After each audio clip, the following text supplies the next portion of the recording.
to my video presentation for the Web Wizardry project. I'll just be going through and displaying my whole setup and configuration and explain a few things that I've done.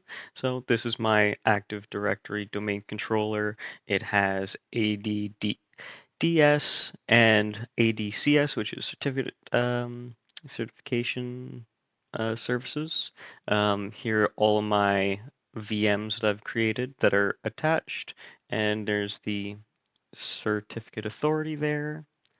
I will show the DNS forward lookup zone that I created for each of the sites, all pointing towards the web server VM. The web server over here, it has site 1, site 2, site 3, site 4, and the site 4 redirect. I'll start with site 1. Very, very basic. It just has some custom HTML.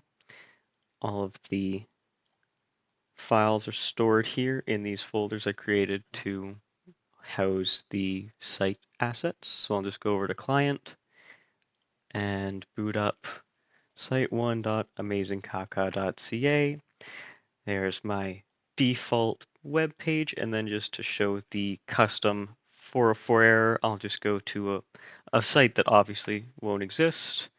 Error 404, mind your own whiz business, with our little webgram wizard there. That's kind of all for site 1. Very simple, very basic. Next, we'll go on to site 2.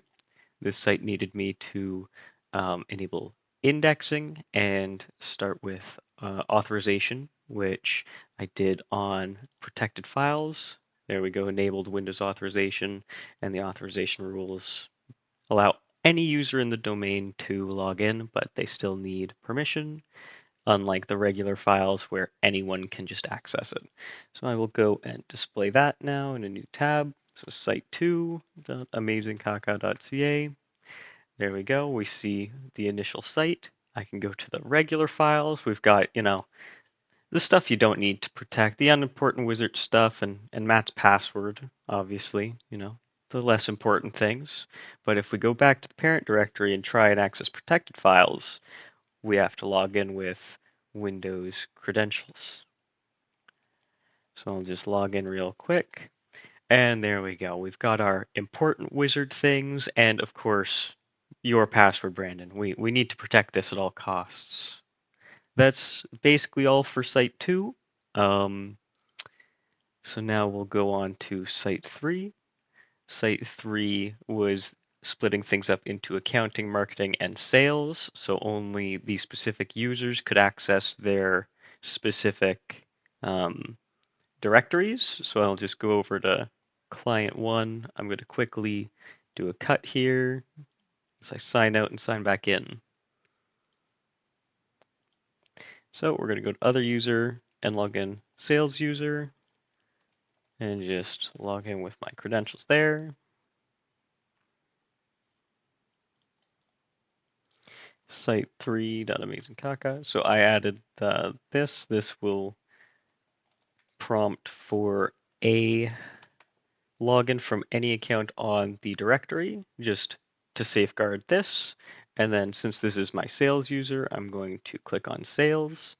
I can access it just fine, but if I try and access accounting, for example, even if I input my credentials for this account, it will not work since it is not a part of the sales group, or the accounting group, I should say. So if I go down to users and computers here, for AD Amazing Kaka, I'll go down to users, and we can see sales user is part of the sales group. The marketing user is a part of the marketing group, and the accounting user is a part of the accounting group. And we can just see members, that one user for each of those. And that is what I used here on the specific folders to set up their Windows authentication with the rule only people in accounting group can access the accounting folder. That works either way. I'm not going to show every single one, but marketing, if I try and input sales user, doesn't work. it only really works on the sales directory, which I could have put some stuff here. I forgot, but I believe it was mostly the authentication that mattered for this site. That's about all for that.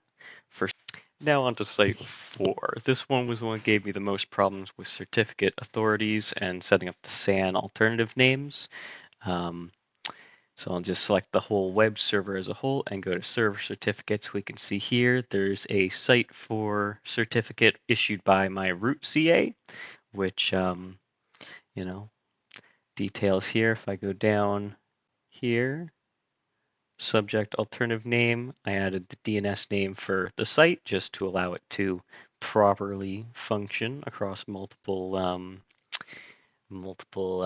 browsers, because when I originally did the domain certificate just through IIS, it would work, but only for Internet Explorer, which I wanted to fix. So now if I go down to site 4, I will look at the binding here. As you can see, it only has the HTTPS with the site 4 certificate selected. That is to set up the authorization and security specifically for administrators, which you can see here. That's the rules for the Windows authorization on Site 4. Site 4 also required HTTP to redirect, which I originally was going to do with URL rewrite, which I ended up deciding against because I feel like if this was an actual server environment, I wouldn't want to have to install custom modules without knowing exactly what they are. So instead I used the built-in HTTP redirect here. Redirects to the site with HTTPS, redirects requests for content in this directory, and that was basically all I had to do. That's the whole purpose of this site 4R, which was site 4 redirect. It is bound to HTTP. So anyone that tries to connect to this site through HTTP will be redirected through HTTP redirect to the site for HTTPS version. So I will just quickly sign out, sign back in as admin.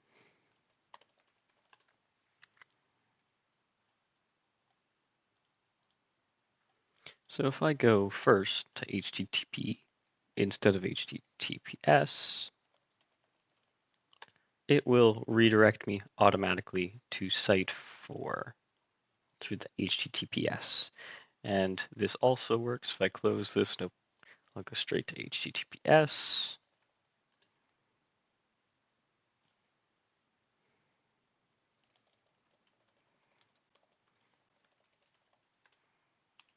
Here we go. Once I input my admin credentials, it allowed me to get here just fine. I believe with the one I just did on Edge, it still had my password cached because I just tested this.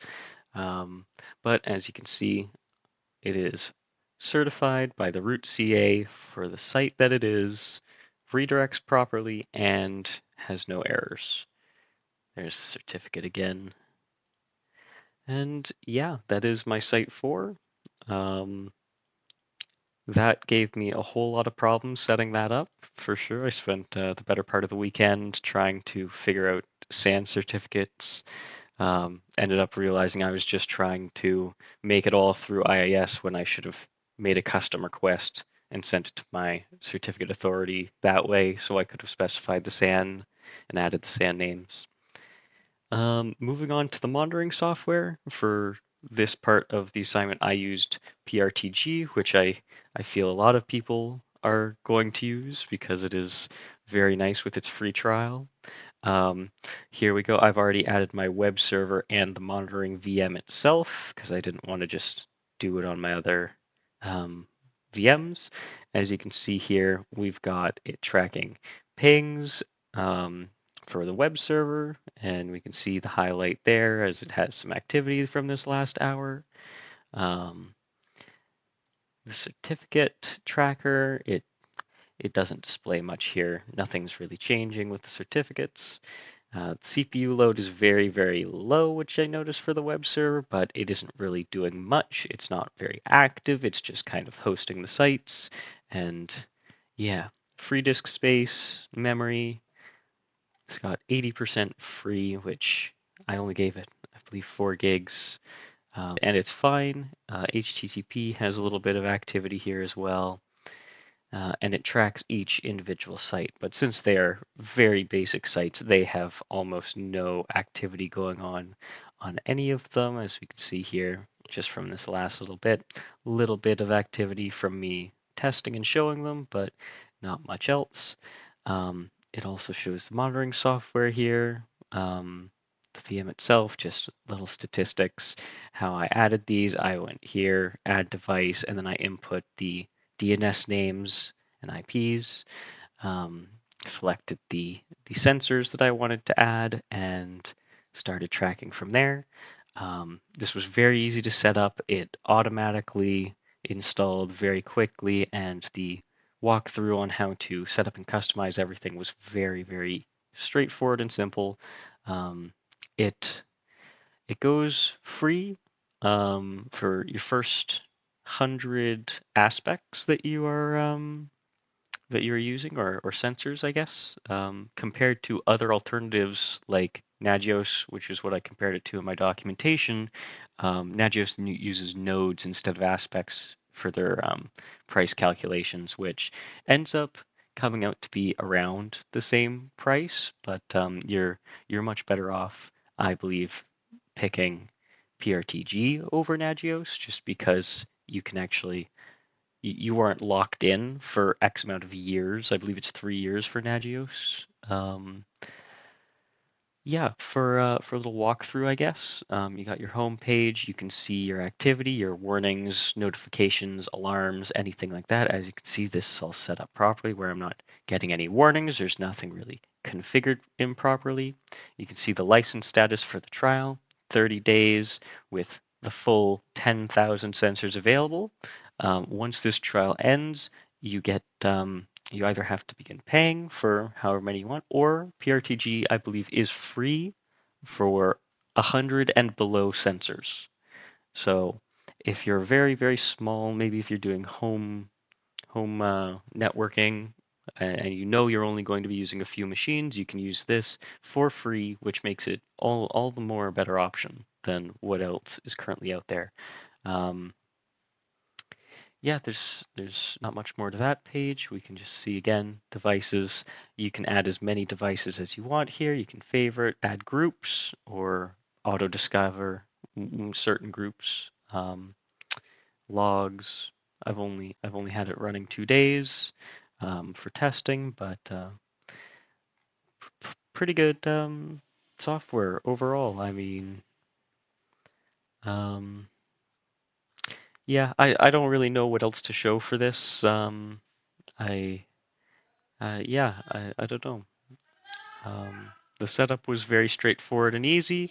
I just went to the setup tab and set up monitoring um, after changing my login credentials, and it monitors all of these statistics as well. It also has the opportunity to set up notifications.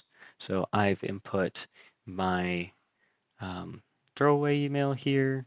And But yeah, that is pretty much it for my Web Wizardry video presentation. In this presentation, I showed all the sites and some monitoring software, monitoring my domain, and explained a bit of its functionality and how the assignment went. So thank you for your time.